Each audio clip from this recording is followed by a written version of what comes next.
അസ്സലാമു അലൈക്കും വറഹ്മത്തുള്ളാഹി വബറകാതുഹു. നിങ്ങളുടെ ശ്രദ്ധയെ ക്ഷണിക്കുന്നത് പരിശുദ്ധ മദീനയിലേക്കാണ്. പരിശുദ്ധ മദീനയിൽ 1600 വർഷങ്ങൾക്ക് മുമ്പ് ഹബീബായ നബി സല്ലല്ലാഹു അലൈഹി വസല്ലമ തങ്ങൾ നിർമ്മിച്ച ഒരു മഹത്തായ കിണറുണ്ട്. ബിഇറു ഗർസ് എന്നറിയപ്പെടുന്ന ഒരു മഹത്തായ കിണറാണ്.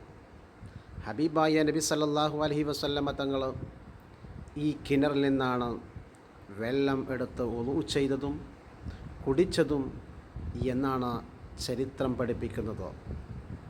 മാത്രമല്ല, ഹബീബായ നബി സല്ലല്ലാഹു അലൈഹി വസല്ലമ തങ്ങളുടെ പരിശുദ്ധമായ ജനാസ കുളിപ്പിച്ചതും ഈ മഹത്തായ കിണറിലെ വെള്ളത്തിൽ നിന്നാണ് എന്ന് ചരിത്രം പഠിപ്പിക്കുന്നു.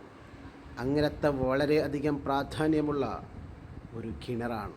ഒരുപക്ഷേ സംസം കഴിച്ചാൽ നബി സല്ലല്ലാഹു അലൈഹി വസല്ലമ തങ്ങൾ ഏറ്റവും കൂടുതൽ യൂസ് ചെയ്ത വെള്ളം ഈ മഹത്തായ കിണറിലെ വെള്ളമെന്നാണ് പറയപ്പെടുന്നത്. അതുപോലെ തന്നെ ഈ കിണറിനടുത്തായിക്കൊണ്ട് ഒരു പള്ളി നിർമ്മിച്ചിട്ടുണ്ട്. പല ആൾക്കാരും അവിടെ വന്ന് നിസ്കരിക്കുന്നത് കാണാം. അത് പ്രവാചകൻ്റെ കാലത്ത് തന്നെ ഉണ്ടാക്കപ്പെട്ടതാണ്. ഇവിടെ പോയിക്കൊണ്ട് 2 റക്അത്ത് നിസ്കരിക്കാൻ അല്ലാഹു തൗഫീഖ് നൽകട്ടെ.